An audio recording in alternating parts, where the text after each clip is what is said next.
എൻ്റെ പേര് ജെസി പീറ്റർ. ഞാൻ കുത്തിയതോട്, ചേർത്തല കുത്തിയതോട് എന്ന സ്ഥലത്തു നിന്നാണ് വരുന്നത്. എൻ്റെ ഇടവക പറയകാട് സെൻറ്റ് സെബാസ്റ്റ്യൻ ചർച്ചാണ്.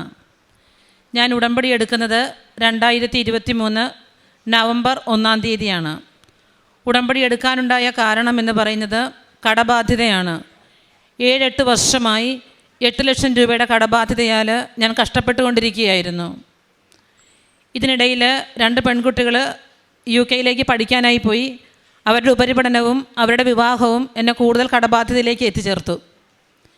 ഈ നിമിഷം എന്താണ് ചെയ്യേണ്ടതെന്നറിയാതെ ഞാൻ വലിയ വിഷമത്തിലിരിക്കുന്ന സമയത്ത് ഞാൻ ദിവസവും പള്ളിയിൽ പോകും, കൊന്ത ചൊല്ലും, പ്രാർത്ഥിക്കും. നല്ലൊരു വിശ്വാസിയാണ്. കൃപാസനത്തെക്കുറിച്ച് എനിക്ക് നന്നായി അറിയാം, അമ്മ മാതാവിനെ അറിയാം. എന്നിരുന്നാൽ പോലും ഇത്ര അടുത്താണെങ്കിലും ഞാൻ കൃപാസനത്തിൽ വന്നിട്ടില്ല. കാരണം ഞാൻ പ്രാർത്ഥിക്കാറുണ്ട്, ഞങ്ങളുടെ പള്ളിയിൽ ദിവസവും കുർബാനയ്ക്ക് പോകുന്ന ആളാണ്. എന്നാലും കൃപാസനത്തിലേക്ക് വരാനുള്ളൊരു മനസ്സ് എനിക്കുണ്ടായിട്ടില്ല. ഇങ്ങനെ കടബാധ്യതയുടെ നടുവിൽ ഞാനിങ്ങനെ കഷ്ടപ്പെട്ടുകൊണ്ടിരിക്കുന്ന സമയത്ത് ഒരു ദിവസം ഒരു ഉച്ചയ്ക്ക് 2 മണിക്ക് എൻ്റെ മൊബൈൽ എൻ്റെ കയ്യിൽ നിന്ന് താഴെ വീണു. പെട്ടെന്ന് തന്നെ യൂട്യൂബ് ഓപ്പണായി. കൃപാസന മാതാവിൻ്റെ പ്രാർത്ഥനയും മാതാവിൻ്റെ രൂപവുമാണ് തെളിഞ്ഞു വന്നത്. എനിക്കൊന്നും തോന്നിയില്ല. സാധാരണ പോലെ തന്നെ ഞാൻ മൊബൈൽ ഓഫ് ചെയ്തു. ഞാൻ വീട്ടിലേക്ക് പോയി. ഞാനൊരു ഗവൺമെൻറ് പ്രീ പ്രൈമറി സ്കൂളിൽ വർക്ക് ചെയ്യുകയാണ്. അന്നേ ദിവസം ഒരു 4 പ്രാവശ്യം എൻ്റെ കയ്യിൽ നിന്ന് ഈ മൊബൈൽ താഴെ വീണു.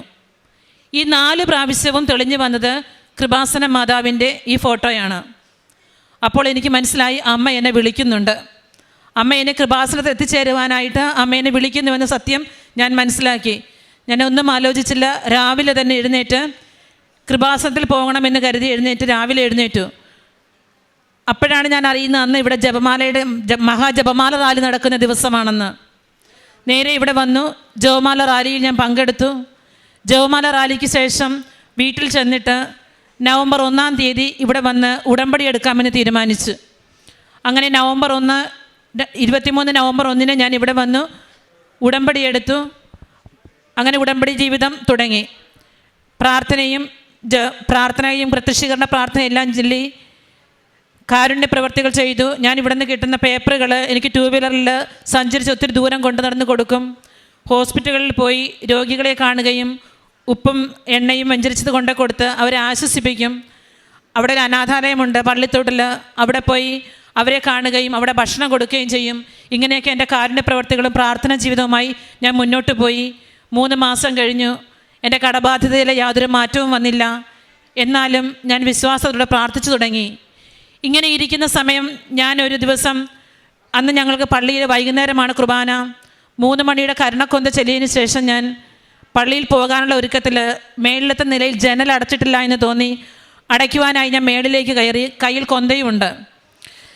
റൂമിൻ്റെ വാതിൽ പുറത്തുനിന്ന് വലിച്ചടച്ചപ്പോൾ പിടിവിട്ടുപോയി. അങ്ങനെ തന്നെ താഴേക്ക് പോന്നു.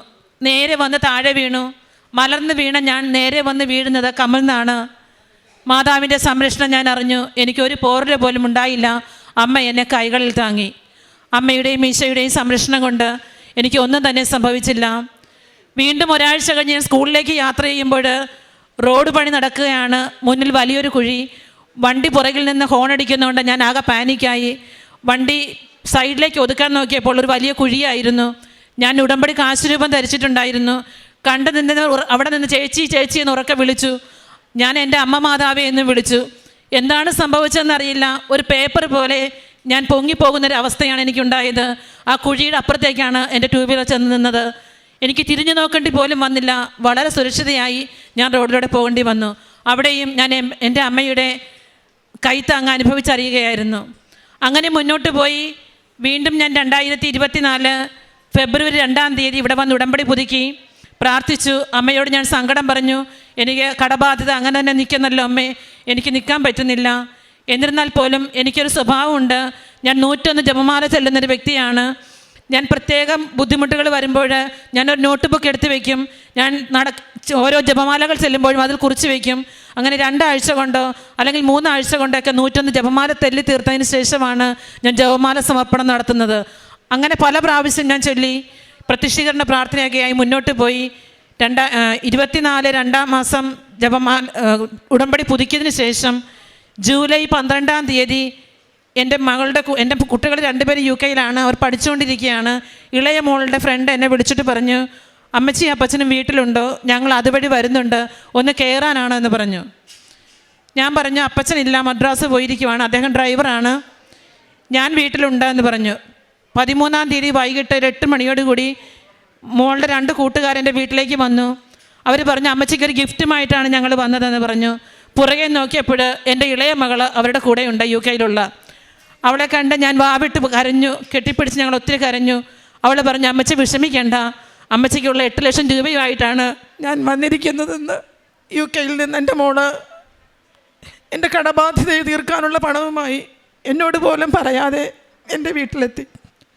സമയച്ചുരുക്കത്തിൻ്റെ അമ്മ 8 വർഷമായി ഞാൻ കഷ്ടപ്പെടുന്നു 8 ലക്ഷം രൂപയ്ക്ക്. 3 മാസം കൊണ്ട് സമയച്ചുരുക്കത്തിൻ്റെ അമ്മ അതെല്ലാം വളരെ വേഗം എനിക്ക് തീർത്ത് എനിക്ക് വഴി കണ്ടെത്തി തന്നു. അമ്മയ്ക്കും തൃക്കുമാരനും കൊടാനുകൂടി നന്ദിയുടെ പൂച്ചെണ്ടുകൾ. പ്രാർത്ഥനയിൽ ഉത്തരം കിട്ടാതെ ആരും വിഷമിക്കണ്ട. കാരണം സമയച്ചുരുക്കത്തിൻ്റെ അമ്മ തക്ക സമയത്ത് ഇടപെടുകയും എല്ലാം നമുക്ക് നിറവേറ്റിത്തരികയും ചെയ്യും. നിൻ്റെ ഗുരു നിനക്ക് കഷ്ടതയുടെ അപ്പവും ക്ലേശത്തിൻ്റെ ജലം തന്നാലും നിൻ്റെ ഗുരു നിന്നിൽ നിന്ന് മറിഞ്ഞിരിക്കുകയില്ല എന്ന വചനം എന്നെ ആശ്വസിപ്പിച്ചു. ദൈവകുമാരനും പരിശുദ്ധ അമ്മയ്ക്കും കൊടാനുകൂടി നന്ദി. വിലാപങ്ങളുടെ പുസ്തകം അധ്യായം 3:57 തിരുവചനം പറയുന്നു, ഞാൻ വിളിച്ചപ്പോൾ അവിടുന്ന് അടുത്തു വന്നു, ഭയപ്പെടേണ്ട എന്ന് അവിടുന്ന് എന്നോട് പറഞ്ഞു. ഈ സാക്ഷ്യം വളരെ ഹൃദയസ്പർശിയായി തന്നെ ജെസ്സി പീറ്റർ ഇവിടെ ഈശോയ്ക്കും പരിശുദ്ധ അമ്മയ്ക്കും സമർപ്പിക്കുകയായിരുന്നു. തൻ്റെ കടബാധ്യത മൂലം 8 ലക്ഷത്തിൻ്റെ ഒരു വലിയ കടബാധ്യത മൂലം, അതും 8 വർഷത്തോളം കഷ്ടപ്പെട്ടിരുന്ന ഇത് എങ്ങനെ വീടും ഇതെങ്ങനെ കൊടുത്ത് അവസാനിപ്പിക്കുമെന്നുള്ള വലിയൊരു സങ്കടത്തിൽ 8 വർഷത്തോളം കഷ്ടപ്പെട്ട് ചിന്തിച്ച് വളരെ ടെൻഷനോടുകൂടിയ ഒരു കുടുംബജീവിതമായിരുന്നു ഇവരുടേത്. എങ്കിലും പ്രാർത്ഥന നഷ്ടപ്പെടുത്താതെ, പ്രതീക്ഷ നഷ്ടപ്പെടാതെ മകൾ പ്രാർത്ഥിച്ചു. പ്രാർത്ഥിച്ചതിൻ്റെ ഫലമായി മക്കൾ ഒരു നല്ല ജീവിത അവസ്ഥയിലേക്ക് കടന്നു ചെന്നു.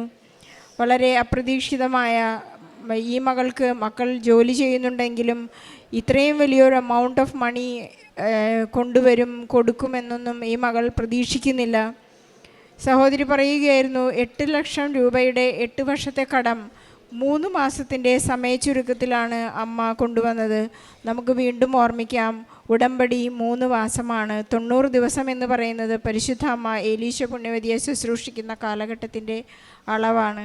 90 ദിവസത്തിനുള്ളിൽ പരിശുദ്ധ അമ്മ അറേഞ്ച് ചെയ്യുന്ന ഒരുപാട് കാര്യങ്ങൾ നമ്മുടെ ജീവിതക്രമത്തെ സ്പർശിക്കുന്നു എന്നുള്ളതാണ് എല്ലാ സാക്ഷ്യങ്ങളുടെയും മനോഹാരിത. ചിലർ ഉടമ്പടി എടുക്കാൻ തീരുമാനിക്കുന്നതിൻ്റെ തലേ ദിവസം അവരുടെ കാര്യങ്ങൾക്ക് തീർപ്പ് കൽപ്പിക്കുന്നു, അവരുടെ കടങ്ങൾ വീടുന്നു, ബാങ്കിൽ നിന്ന് കോൾ വരുന്നു, ജപ്തി ഒഴിവാകുന്നു. ഏറെയേറെ 10,000-കണക്കിന് ലക്ഷക്കണക്കിന് സാക്ഷ്യങ്ങളാണ് നമ്മൾ കേട്ടുകൊണ്ടിരിക്കുന്നത്. പരിശുദ്ധ അമ്മയുടെ സമയച്ചുരുക്കത്തിൻ്റെ സാക്ഷ്യങ്ങൾ ഏറെയാണ്. ഈ സഹോദരി വിശേഷവിധിയായി, ജോസഫച്ചൻ പറയുന്ന പോലെ വിശേഷവിധിയായി ചെയ്തിരുന്ന ഒരു 101 മണി ജപമാല 101 ജപമാല 1 മാസത്തിനുള്ളിൽ അല്ലെങ്കിൽ 3 ആഴ്ചയ്ക്കോ 2 ആഴ്ചയ്ക്കോ ഉള്ളിൽ താൻ സമർപ്പിക്കുമായിരുന്നു. പരിശുദ്ധ അമ്മയുടെ പൂമാലയായി ഒരു ജപമാല 101 ജപമാല സഹോദരി സമർപ്പിക്കുമായിരുന്നു. തൻ്റെ ഒരു ബാങ്ക് അക്കൗണ്ടാണത്. എനിക്ക് പരിശുദ്ധ അമ്മയ്ക്ക് നൽകാനായി, എൻ്റെ ഈശോയ്ക്ക് കൊടുക്കാനായി ജപമാല മാത്രമേ ഉള്ളൂ. ലോകം മുഴുവനും വേണ്ടി പ്രാർത്ഥിക്കുന്ന ഒരു വലിയ അപേക്ഷയാണ് ജപമാല.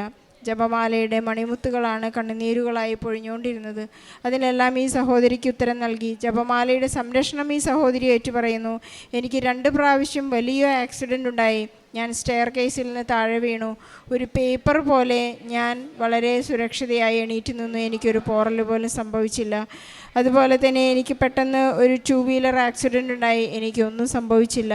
പരിശുദ്ധ അമ്മയുടെ സംരക്ഷണം വളരെയേറെയാണ്. നമുക്ക് ചിന്തിച്ചാൽ ഒരു ഉത്തരമില്ലാത്തതാണ്. ഇതെങ്ങനെ സംഭവിക്കും എന്ന് അമ്മ ചോദിച്ചതുപോലെയുള്ള ഒരു ചോദ്യമാണ്. ഇതെങ്ങനെ സംഭവിക്കുമെന്ന് പരിശുദ്ധ അമ്മയ്ക്ക് മാത്രമേ അതിന് ഉത്തരമുള്ളൂ. ഈശോയിൽ നിന്ന് വാങ്ങിത്തരാൻ പരിശുദ്ധ അമ്മയ്ക്ക് മാത്രമേ സാധിക്കുകയുള്ളൂ എന്ന് നമുക്ക് പരിപൂർണമായി വിശ്വസിക്കാം. ജെസ്സി പീറ്ററിന് ലഭിച്ച എല്ലാ അനുഗ്രഹങ്ങൾക്കും നന്മകൾക്കും കൃപകൾക്കും തൻ്റെ എല്ലാ വിശുദ്ധ ജീവിതത്തിനും നമുക്ക് പരിശുദ്ധ അമ്മയ്ക്കും ഈശോയ്ക്കും വലിയ കയ്യൊടി നൽകി സാക്ഷി നമുക്ക് സമർപ്പിക്കാം. അത്യപൂർവ ദൈവാനുഭവങ്ങൾ ഇനി നിങ്ങൾക്കും സ്വന്തം. ഈ യൂട്യൂബ് ചാനൽ ഇതുവരെ സബ്സ്ക്രൈബ് ചെയ്തിട്ടില്ലെങ്കിൽ ഇപ്പോൾ തന്നെ സബ്സ്ക്രൈബ് ചെയ്യുക. ഈ വീഡിയോ ഇപ്പോൾ തന്നെ നിങ്ങളുടെ സുഹൃത്തുക്കൾക്ക് ഷെയർ ചെയ്തുകൊണ്ട് കർത്താവിൻ്റെ പ്രേക്ഷിതരാകുക.